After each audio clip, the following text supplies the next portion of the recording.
Hey, good morning, everyone. PT Breakfast Club is back. So I'm here with Dave Kittle. I'm Tony Maritato. Jimmy McKay is joining as soon as he reboots his computer. So, Dave, man, Ohio, March, the cold weather is back. I thought we were done. I thought it was spring. We started spring break baseball. Like, I thought the weather was beautiful, and they just crushed us with this freezing cold weather. What's it like up in New York? I had a game on Sunday, first game for a different league to cover my buddy's team. They needed a shortstop, so I was like happy to help. The issue was I had to go to New Jersey, but because I'm in Brooklyn, but it was cold. I had my hand in my back pocket the whole, Yeah. in between every pitch. It was cold. It was like the game was, I don't know, 40 or something to Yeah. start, 40 something, and I mean the sun was out, but it was cold. What's the temperature right now in Ohio? Because right now we're 43 right now in Brooklyn. What do you got? Yeah, we're about the same. We're like low 40s. It's going down into the 30s at night. It's hitting like mid 50s in the day. And it's just gray. It's gray outside. So let's jump into some marketing stuff. But first, kind of news headline. I caught this morning.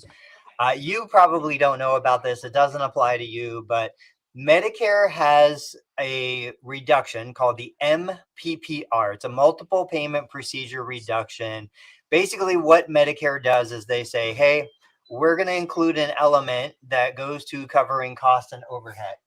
So, with that, if you're billing more than a single unit, we already paid you for use of the clinic. We're not going to pay you for using the clinic four times, like it's four different clinics if you do 4 units. So they pay you the highest relative value unit in full. Then they reduce all subsequent units. It doesn't matter if it's the same CPT code, different CPT codes, whatever. Um, they were the only ones doing this for a long time. Well, surprise, surprise, commercial insurance got wind of it. I just saw Michigan is starting for Blue Cross Blue Shield. They're applying MPPR reductions April 1st. And everybody's freaking out because this really represents almost a 20% reduction if you're doing a 4 unit visit. So imagine you were collecting here in Ohio, we collect $80 for 4 units, Blue Cross Blue Shield. Imagine losing 20% of the $80, kills your revenue, wipes out all of your profit. Like there's just no opportunity. But to the insurance company, it's a glitch that they didn't realize that they should have been applying forever.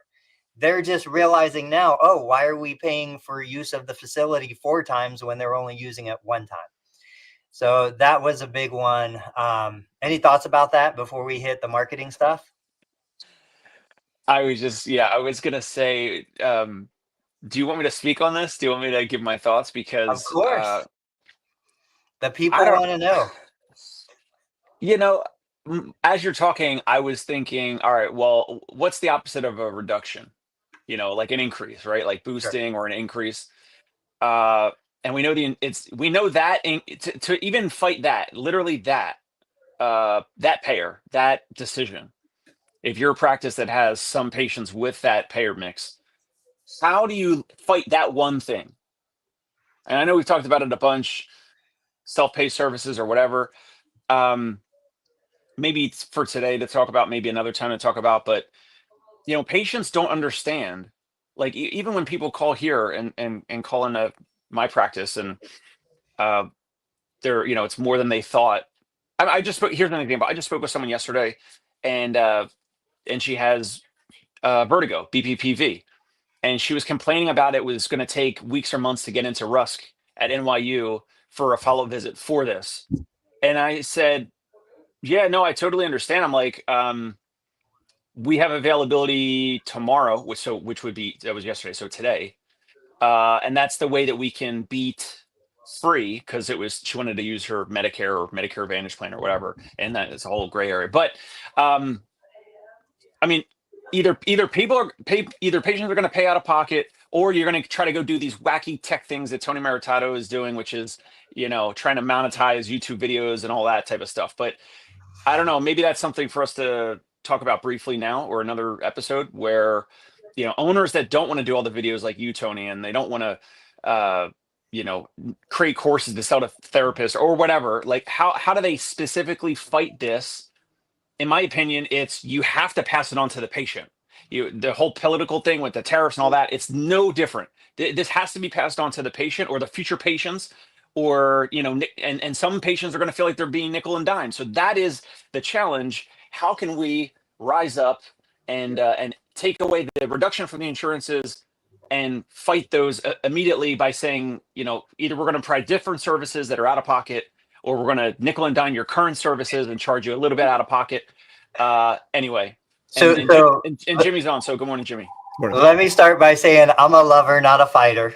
I don't fight anything. Fighting to me is a complete waste of time. I don't fight my kids on going to bed early. I don't fight payers on paying me more. I don't fight anything. So Jimmy, before you got on, I had said, I saw a headline, Michigan Blue Cross Blue Shield is applying the MPPR reduction. It's about a 17 to 20% reduction on gross revenue if you're billing 4 units. So Dave, what do we do? Okay, how do we make this work? I've shared this a bunch of times. You'll remember when I talk about it. It's the key is you still get paid the full allowed amount on the highest relative value unit. So why are we arbitrarily saying every patient needs 60 minutes? Why are we arbitrarily saying everybody needs 4 units? Just because that's what works on our schedule, right? Why not 30 minutes? We've seen a lot of big providers go to 30-minute spots for Medicare when the Medicare financial threshold came into place. Why not 15? Why not 10? The CPT code goes down to 8 minutes. Why not say, okay, I believe I would rather see somebody 5 days in a row. If I'm really doing what I believe is best for the patient, this is my true belief. I would rather see that person 5 days in a row. I'd rather spend 10 dedicated minutes with them 5 days in a row. That's 50 minutes. That's roughly an hour if we think there's some magic in an hour. But the difference is each day I pick one specific thing that we're going to work on. We know that third-party payers are paying us for a return to function, primarily in the home and self-care. I've got to say, you guys know that I said I'm never hiring another therapist again. I hired another therapist. What? Hey, all right. Yes. It's Hold not on. what you I think, am about though. to give you a standing ovation. Hold on. I can't stand. I got this fixed here, but I'm standing. It's not what you think. I'll tell you what it is in a minute. Point being, there's no magic in 4-unit visits. If I'm really looking to optimize what's available, what I can deliver, who I can deliver it to, and what I think is the best outcome, I'm going to just switch to a 1-unit visit 5 days in a row. If I can't do 5 because of transportation, I'll do 2 or 3. That dramatically increases, like triples my profit, net profit, dramatically increases my revenue. And guys, remember, the patients are going to places right now. Okay, we hear all these arguments. Oh, patients only get 10 minutes with a therapist. So why don't we capitalize on that? Why reject that? Why not capitalize it and just say, hey, I will give you 10 amazing visits. And then you know what? You could do all the other stuff that insurance isn't supposed to pay for anyway. You can go out there, ride the bike. You can ride the elliptical. You can do your stretches and the foam roll. You can use some of the gadgets, like we have the belt massager and the other kinds of massagers. None of that stuff is covered by insurance, but like this is an easy, like within a day, you can make this, you can adapt to it. I've still to today, I use single visit sessions a lot. I've never had a patient complain. I've never had a patient say they want more. I've never had any negative response. And this is how I could continue to operate a small clinic, low volume, hardly any staff, in a profitable way and compliant, because I just change what I'm doing to kind of fit the environment. What do you think? So wait, let me just make sure I'm understanding this and recapping it well. So we're saying that Medicare is going to reduce the payment for any units past the first one, right? Medicare already does. Right. Commercial payers are starting to. Got it. So what you're saying is, well, if the first one's really is going to be more expensive, why not do the first one, but 5 days a week instead of doing 4 in a row in one session? Right. So yeah, I mean, instead of fighting and trying to get, I fought the law and the law won, it's never a shock. Instead of doing that, you're just, you're spreading the Lego bricks horizontally instead of making the Lego bricks tall and on one day. everybody wins. Medicare. So typically Medicare, you know, a Medicare clinic would do 2 visits a day, 4-unit visits. That's 8 units a week. My method, they get 5 units a week. Medicare saves paying on 3 units a week. My method, the patient gets 5 days in a row instead of 2 days. I think there's better compliance, better outcomes, better response, everything. I make more money. Like, all 3 of us win in this scenario, you know, and Medicare has published examples where I can have John, James, and Joseph in my clinic at the same time, spend 10 minutes with each of them, bill one-on-one code to each of them in 30 minutes, and it's 100% compliance. While I'm with John, the other 2 guys are doing their own thing that they need to do anyway. What's up, Dave? Got to push back on it a little bit, of Let's hear course. So there's a couple things to unpack. One, I've said it before, you'll have to have your Medicare beneficiary now actually get in their car, prepare, you know, get dressed, whatever, come to your clinic, drive, park, all that type of stuff. 5 days out of the week now instead of 2 or 3. So that's a little bit extra. I know you all know that sometimes these older individuals have like one thing a day that they're going out for. So like if they have another doctor's appointment, they're not going to come to your office. That's at least my experience. If they have some other, you know, lunch meeting, Zoom call, whatever, like that thing is going to be like the whole day thing, and they're not going to come to your office. I think you're going to have a practice that has operational excellence in terms of efficiency with scheduling and confirming visits and making sure that they're actually going to be coming 5 days a week, the same person instead of 2 or 3 times a week. It just requires more. I understand that if they do show up for 5 days in a row, I understand how that could be better with the MPPR. So it could be more profitable than 2 visits a week, and you bill 3 or 4, whatever units, or 5 units per visit, and then you're going to get, you know, hit down by MPPR. I get that. So you have the potential extra admin burden unless you have like a good EMR that's sending out the text and the email reminders and all that. For these individuals to actually come back into the office. But, you know, with depending on how far someone lives from your office, if they're nearby, it's probably easier. The further they live away from your office, I think the more challenging it could become.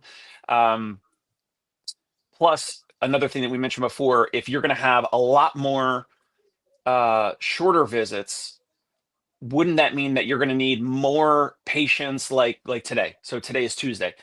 If you're having your caseload today be 1 or 2 units only, let's just say across every payer, compared to 1 hour visits, or, you know, 4 units or whatever, wouldn't you need more patients to actually come into your office today on Tuesday compared to a 3 or 4 or 5 unit visit?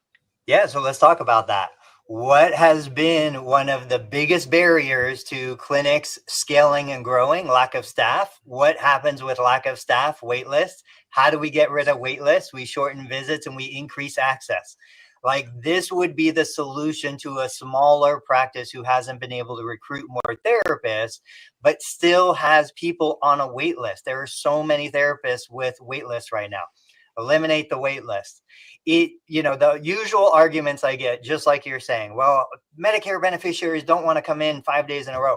Have you asked? Like, have you literally asked? Have you said? Because you know what? You bathe 5 days in a row. You brush your teeth 5 days in a row. If you are serious about changing something, going somewhere 5 days in a row for a predetermined amount of time, we're not saying forever. We're saying, give me 3 weeks, give me 6 weeks, give me whatever.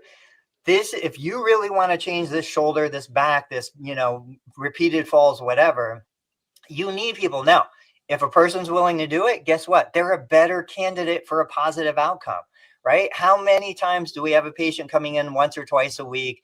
They low priority for therapy. They go get their blowout instead of going to therapy. Do they really get better? Are we just wasting Medicare tax dollars on somebody who doesn't care about what you're actually doing?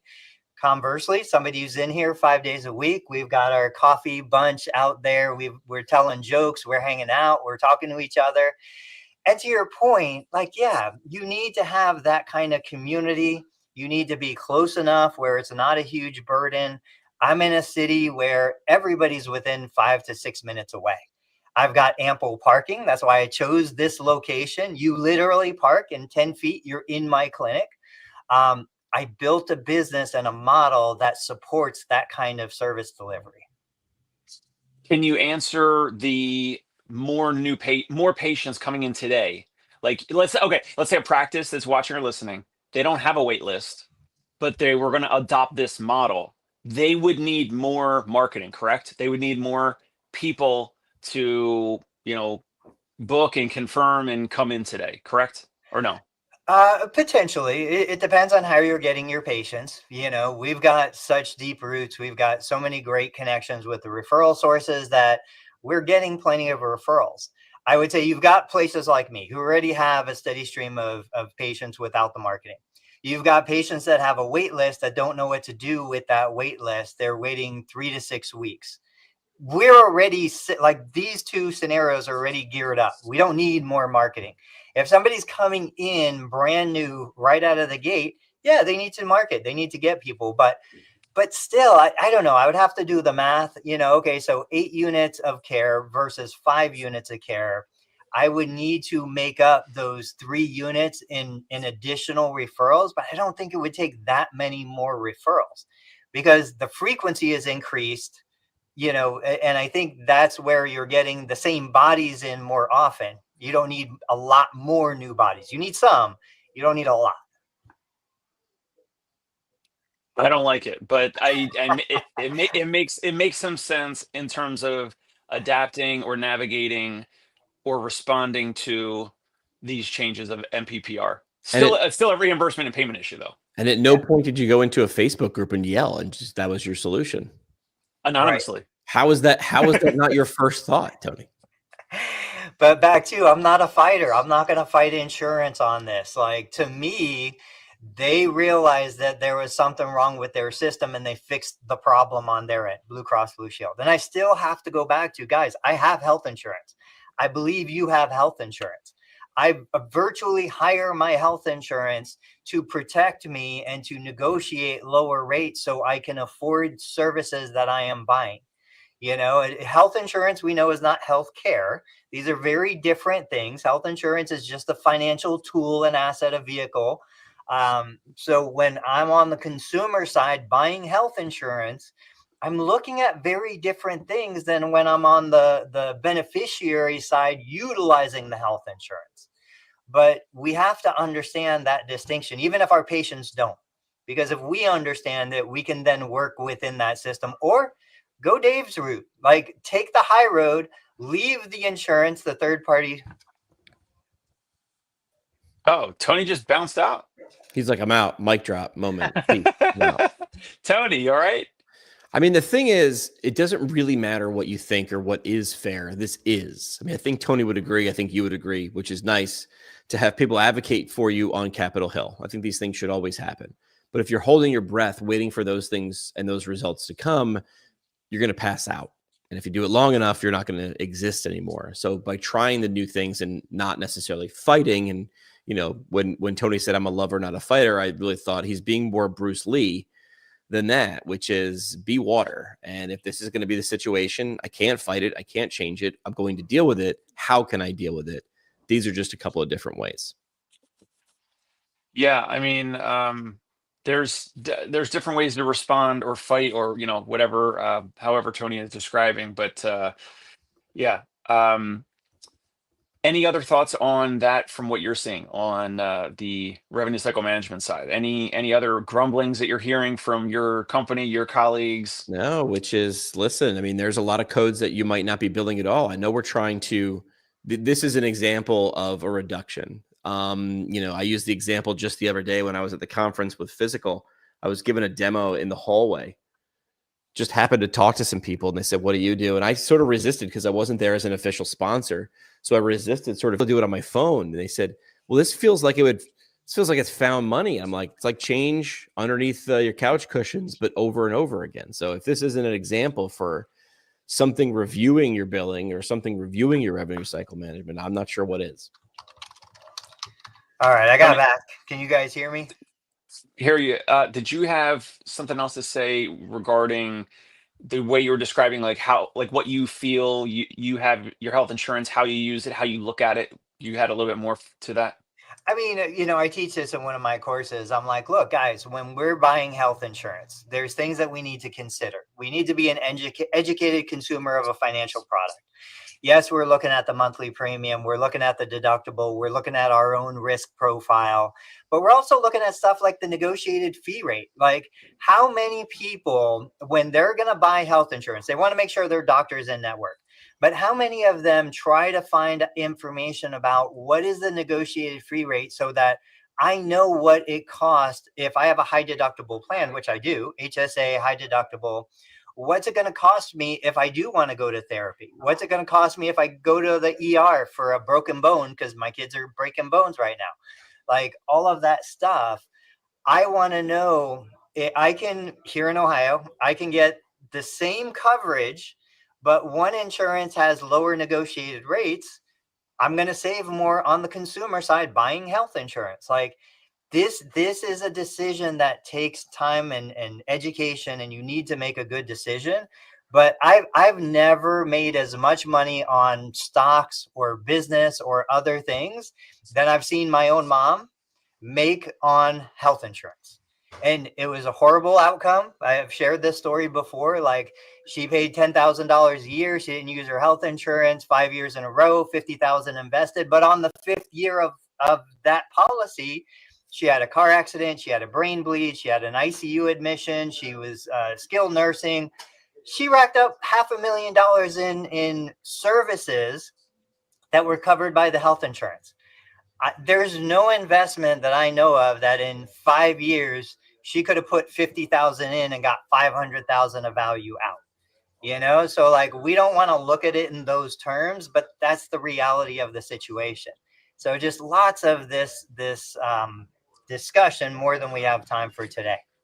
But all those providers that provided that care probably got paid, and maybe there were no reductions. We don't know. They got paid. Yeah, they all got paid. I'm sure they didn't feel that they got paid enough, but you know what? They agreed to the pay rate. If I hire Jimmy and we agree on a rate, Jimmy can't go back and then start complaining that he's not getting paid enough. Don't Right. agree to the rate in the first place. Take No, the higher no, rate. but the next time he can say it's a higher rate. The terms are changed because of these dynamic these forces or these dynamics in the market. Now things are different. If he has the negotiating power, he can try to demand a higher rate. If I'm the consumer buying Jimmy's services, I have the right to say no. Exactly. Yes. So if enough therapists say no to insurance reimbursement, then insurance would have to raise reimbursement. But like, if you want to fight, okay, I'm not a union guy, but it's like, that's the only thing in the world that makes any sense to me is you say, okay, collectively, we're going to say we can't accept this rate anymore. Everybody gets out of network. But you know what? You also run the risk of somebody, the payer, finding an alternate solution that's less expensive than therapy. And all of a sudden therapy goes bye-bye because now third-party payers realize there's no reason to even pay for physical therapy. Classic example, hip replacements. I got my first referral for a hip replacement in like 3 years. All the hip replacements vanished overnight because they changed the surgical approach. They changed what they were doing. Now nobody refers hip replacements out to therapy anymore. We could easily see that happening with a multitude of conditions that probably don't even need physical therapy. Just drive the cost of care up. Just makes it frustrating for the powers that are making the decision. I think there are real threats. Those are real threats to the profession. Well, those issues come later when these patients that didn't have any formal functional foundation before the hip replacement surgery, because they had some wear and tear, they probably maybe were weak or had instability or whatever. In not every case, but in enough cases, the folks that eventually have a hip replacement, there was 10 years or something leading up to some dysfunction leading up to this hip replacement. Then they have hip replacement, then they're not referred to physical therapy. Okay, yeah. Like, then that means physical therapists are not putting out enough, social media content or ads or whatever, like if they wanted to target them. But then a lot of times, Tony, I would love to hear your thoughts on this, but years later, these individuals come in there and you find this out in the intake. They had a hip replacement 1 or 2 or 5 or whatever years ago. And now they're, 65 and they need a cane or a walker just to walk around.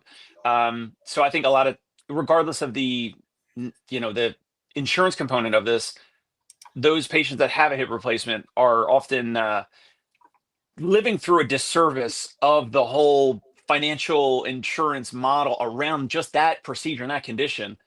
Now they can't walk, or they have an issue with falling, or not clearing their foot with swing phase or going up and down steps. And a lot of that could have been, it could have been prevented if they had some conservative care somewhere along the line. But if they weren't referred because of bundle payments or because of the new surgical approach or whatever, anyway, it oftentimes it comes back to the incentives. I agree. And I agree. Somebody had just shared on LinkedIn, and I replied, a contrarian view, of course. Basically, he was saying, we know that physical therapy reduces healthcare costs. We know that it reduces surgery. We know all of these benefits associated with physical therapy. I don't know that we know that. He said, well, there are studies showing it. I would question the validity of those studies and the bias in those studies. So I went back and I said, okay, I do agree that when used properly, physical therapy has those benefits, but why start at physical therapy? Why not go back? Why not eat better, sleep better, have better, lifestyle management? Like, why not go back to kids? Bring phys ed back into the schools. Bring the presidential fitness testing back into the schools. Like, you see those videos on Facebook, black and white, of young people doing monkey bars and climbing walls and climbing ropes. Did you guys ever climb the rope at school when you were a kid? So, totally safe. Totally safe. Okay. Let's have a 9-year-old climb the equivalent of a 2.5-story building. But listen, guys, did you look on the floor? There was a 3/4-inch foam mat. We were fine. No one was catching you. Your gym teacher was not catching you. Not a chance. I love that CrossFit brought it back. When I was in CrossFit, we did it, and it was so much fun. Point being, there's lots of ways to bring down the cost of healthcare. I don't think physical therapy is at the top of anyone's list. I don't think anyone has an appetite to pay more, from the insurance provider to the patient to anyone else. So we can keep fighting that battle. I think it's a waste of time. I think we need to adapt to the environment we're moving into. I know Dana's here. We move into, the environment that Dana's been promoting, where we've become part of a holistic team. We move into the environment that Dave is promoting, where we go direct to consumer. Dave's never going to treat 1,000 patients a week. He's not going to deliver 1,000 visits a week. So why even bother with that conversation? Just focus on the people who, value what Dave is delivering, are willing and capable of paying for it. And I think that's really where we are going to have the biggest impact, like right now, today. I can see single unit visits all day long, and I can triple my patient volume, which means zero wait, less barrier to entry. Everybody saves money, and I make more money. Consumers need a reason. They need a reason to even consider the possibility of paying out of pocket for physical therapy or prehab or the Run DNA or the soft wave treatment, like whatever the modality or intervention or remote programming out of pocket, whatever. Like, they need a reason, because historically they didn't get that reason conditionally from their parents, from their family, from their friends, from their employer, their health plan, whatever. It's always that. Always sell the hole, not the drill, right? I mean, just telling people to go to physical therapy because was never a good idea. Dana said higher fee-for-service reimbursements, a non-starter. It's not the solution. No, I totally agree. This horse is done.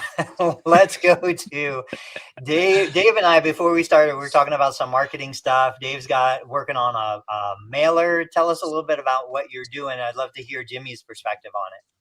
Yeah, so this was so one thing that got me on the idea of the mailers. I've gotten some physical therapy mail over the years. I put it in the other room. I showed you the knee pain one before, but this one is not related to physical therapy. This one is a license plate with my name on it. Now, Jimmy knows and Tony knows. You ain't Jersey? You're from Jersey?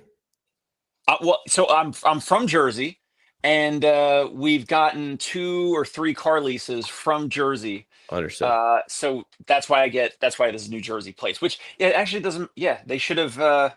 If they really wanted to customize it, it should have been a New York plate, since they're sending it to a New York address. And I won't show my address the way that Jimmy McKay does on live internets. No one's shown up yet. But anyway, so this I thought was unique because, wow, it caught my attention. It was my name.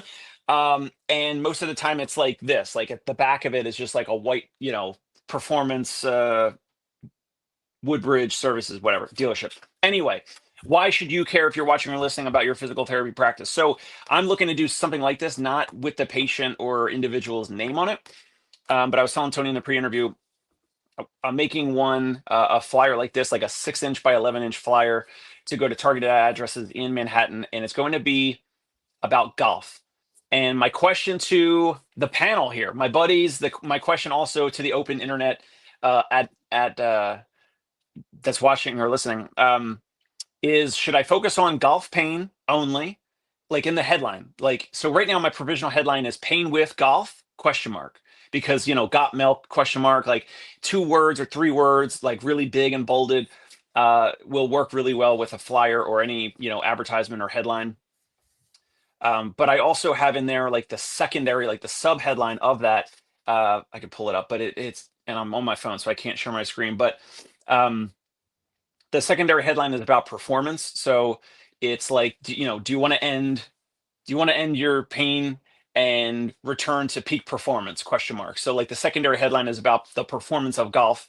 If I send this to a whole bunch of addresses, some small percentage of people will actually be golfers who have pain, right? So I know the response rate is low anyway from flyers, and the idea is that I'm going to be sending multiple flyers over the next several weeks and months to the same addresses. So in the beginning, it's going to be golf, and then it's going to be about knee pain only, and then it's going to be about back pain or sciatica only. So it's going to be like condition-specific mailers in the mail, direct to the consumer in a flyer like this, because they don't even have to open it. So they, they get eyeballs on it, hopefully, unless they have an assistant, which some of my clients do.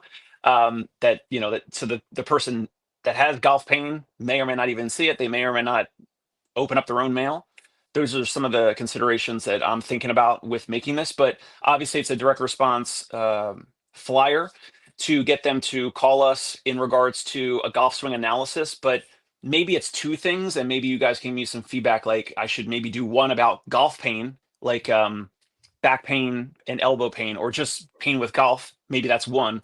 And maybe a separate one is about golf swing analysis, golf performance, hit the ball, an extra 20 or 30 yards off the tee, improve your shot consistency by 40 or 50%, increase your ability to, your bragging rights with your friends and buddies and coworkers. And then you could, that you're golfing better than whatever. So that's my question to you guys is, if it's a golf flyer from a physical therapy practice like mine, does it make sense to mention both of these, pain and performance, or would they be 2 separate campaigns or flyers? Jimmy? Yeah, I see. I'll give an example. JP Guidry, I don't know if you follow him online. He does a really good example of this. This is what he focuses on. If you do 2 things, I think if you miss on the first, the second doesn't pay attention. So I would focus on one, but is the flyer the only way you can hit them? And I'm sure you're thinking of this as well, which is different ways that you can hit the same message. So how long is this campaign? We'll call it one campaign. We'll call it Dave's Golf Campaign. How long in your mind is this going on? Because you said you're going to do multiple flyers. Well, I plan on doing at least for the next 3 to 6 months. But each one is, it's not going to be golf. The first 1 or 2 might be golf, but then it's going to be knee, just general knee, like orthopedic knee pain, did your doctor tell you have bone on bone, you need a knee replacement, there's nothing that can be done, whatever. And then there'll be like a low back pain or sciatica one. So, but if these work in terms of the ROI, right? So, now you got to talk about designing them, printing them, mailing them, postage cost, all that. But I just running numbers, like every 250 that get mailed out, like I only need like 1 or 2 patient visits to actually call in, like a patient to call in and do like 2 visits, and would like cover it all, or at least break even. So I would say, since you're using a mass communication strategy, I would make your message really precise. Because if you're trying to mass communicate a message to a mass audience and the message is mass, it's too diluted. I would go specific. Since you're landing in their mailbox, I almost said inbox. Since you're landing in their mailbox, kids' mailboxes are like actual physical boxes that mail shows up in. I would go really specific. I think you could. But I think the specific doesn't necessarily have to be what the issue is. Like JP does a really good example. Is like, do you want to hit it longer? Are you having problems? Is it harder to get on the tee box this year versus last year? I can help with that. So the outcome is playing more golf or feeling better when you're done with golf versus what it is. Because it could be a multitude of things. It could be knee. It could be ankle. You never said ankle. I didn't know you did ankles. I wonder too if it's one of those things that you could dig deeper, slice that pie a little smaller in the sense that I wrote down, okay, so golf pain isn't always orthopedic, right? Like when I'm thinking of the guys that are golfers that have come in here, that have talked to me, I am not a golfer. But most of the pain, the worst pain in the world, it's not orthopedics, it's not shoulder and back and hip and knee. It's embarrassment. Yeah, it's slicing or drawing or whatever. It's, missing the putt. It's those things, being embarrassed in front of your friends. So I do think kind of a tagline related to that is something that would resonate, because there's a million golf pain marketing things out there, but it's like, the pain isn't always orthopedic, or the pain isn't always in your back. Sometimes it's in your head, whatever you want to say. The other thing, when I was thinking about getting really specific on this, and I don't know, New York, I mean, you're so densely populated there. It's the people I shared a couple months ago, maybe somebody had texted me and said that they were having an issue and they were planning on going on a trip. It was a golf trip. And so what made that person say, I will pay you, I want to come in, what can I do right now? It was the urgency of the golf trip that was planned for the next week. And so to put a flyer out there, basically saying something like, quote, it never fails. You booked a trip for your dream golf vacation, and now you throw your back out. Something that's targeting not just golfers in pain, but golfers with a big event coming up. Maybe they're going to play in, a tournament, a fundraiser. They're going to travel. They're going to Pebble Beach, or they're going to Florida, or they're going to wherever. Targeting that demographic because they have the urgency to say, I need to get this taken care of.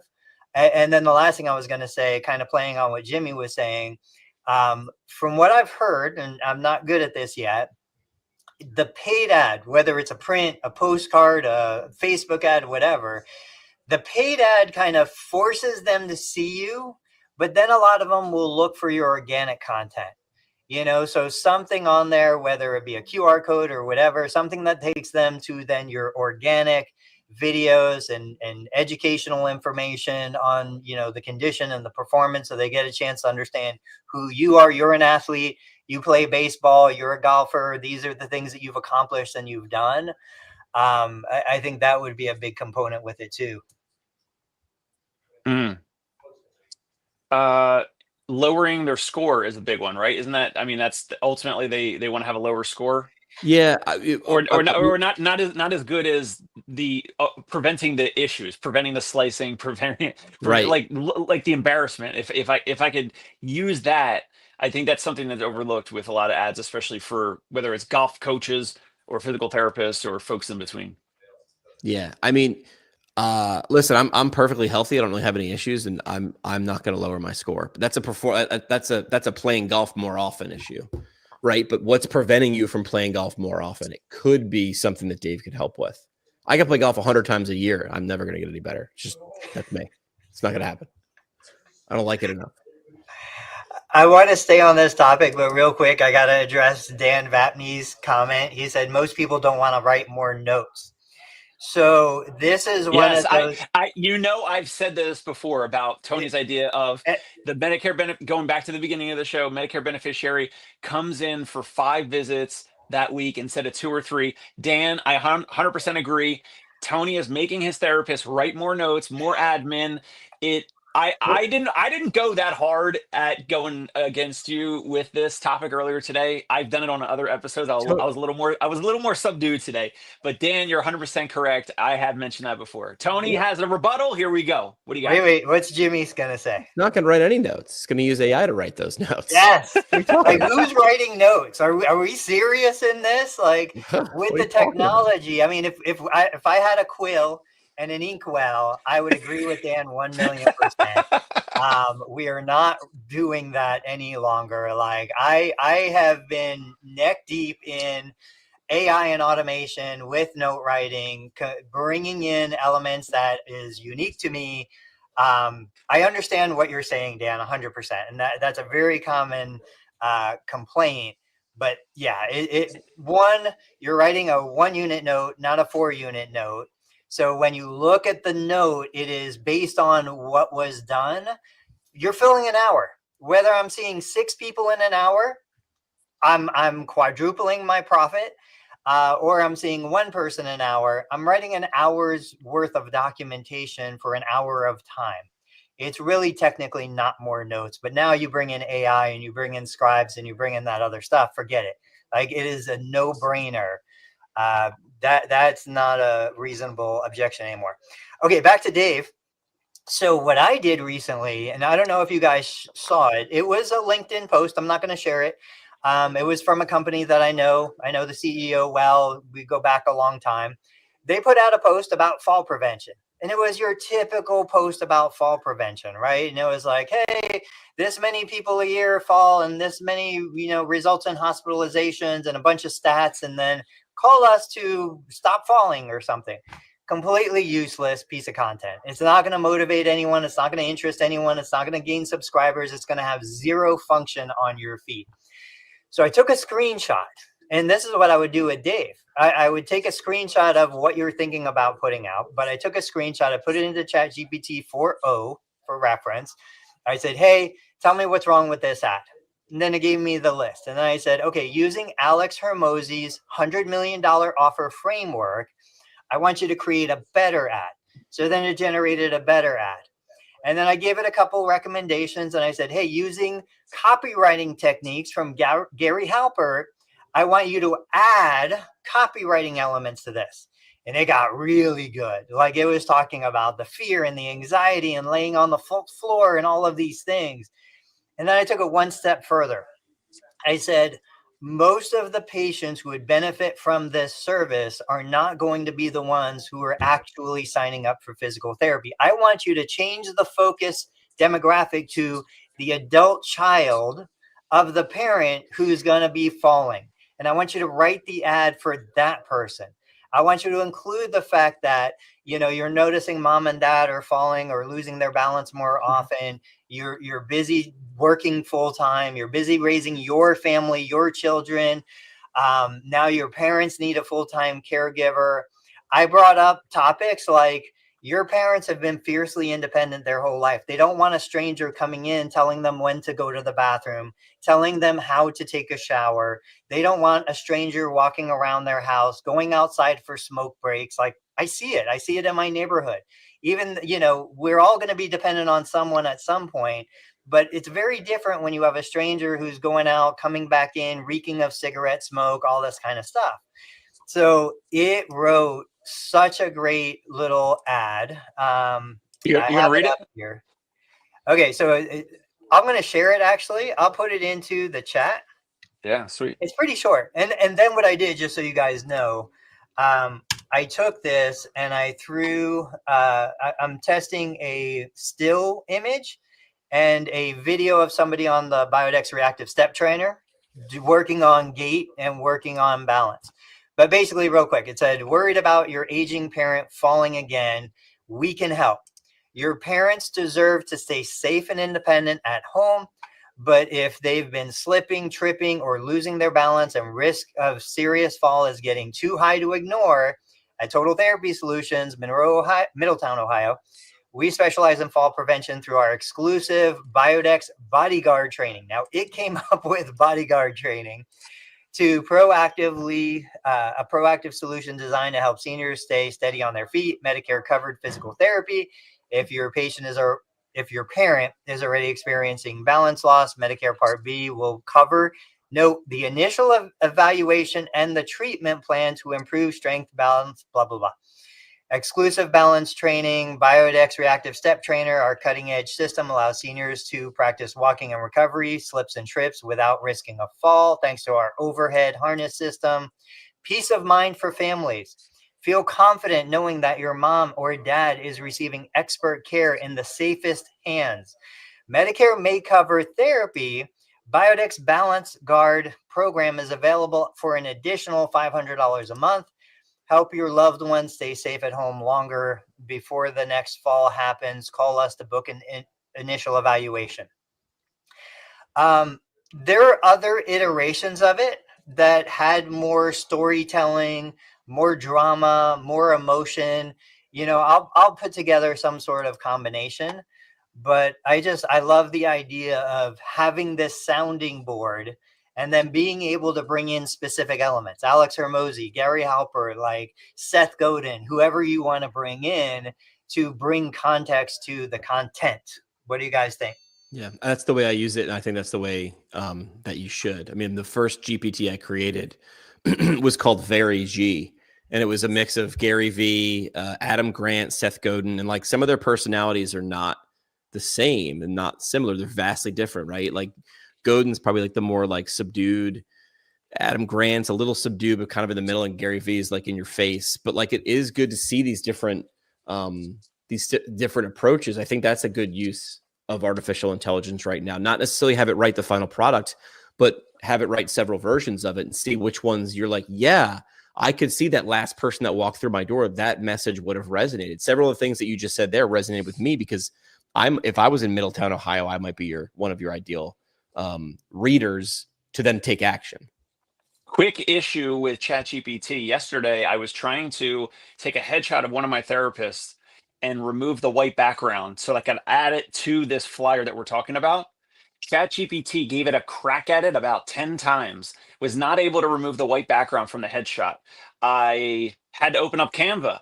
I dropped the headshot in Canva. It took 2 seconds, took the white background out, saved it as a new file, took that headshot of my therapist, put it on the flyer that I'm making in Vistaprint. And yes, Tony, ChatGPT is excellent for rewording and improving ad copy. Yes, it still cannot take white background off of a headshot. I know Tony's going to say, "Oh, it'll get there. It's getting there." But just that, as much as it can provide for us, we have some level of expectation sometimes. And I thought it could easily do that thing, and it couldn't. Yeah, I agree. I don't do any graphics or images through DALL-E or ChatGPT. If I want to remove a background, it's Canva 1,000,000%. Yeah, I've generated some original graphics. That's what I'll do. Like, remember the Funko Pops, the little dolls? That was like the thing to test with DALL-E is make yourself a Funko Pop. You can go original. I'd rather it be really, really good at words right now. Focus on words. I can go to Canva for those other things. It's weird. I thought I shared the video on the post, but I guess I never actually published it. I will take the written copy and the video clip. I'll publish it today on my business page, and then next week we'll come back and we'll see how it performed. Sounds good. All right. What do we got?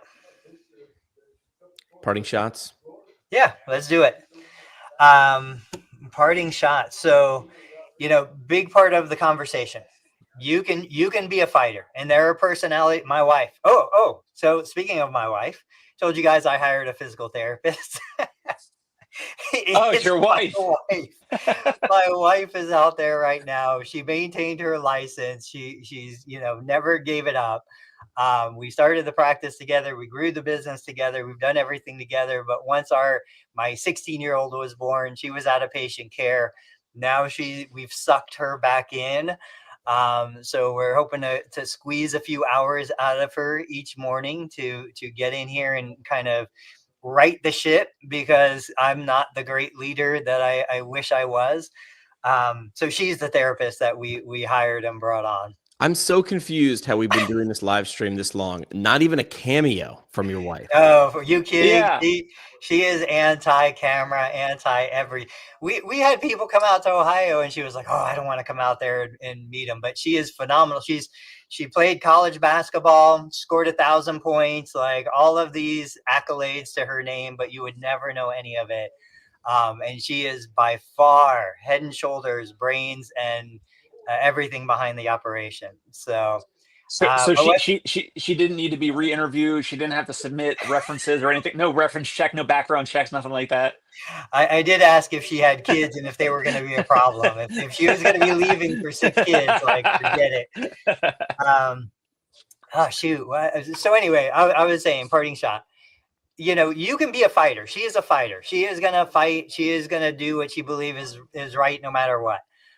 Or you could be, you know, a non-fighter. You can find the solution within the problem. Like, it's always there. There is always an easier way to make something good happen. That tends to be the road that I choose. Find the easy solution.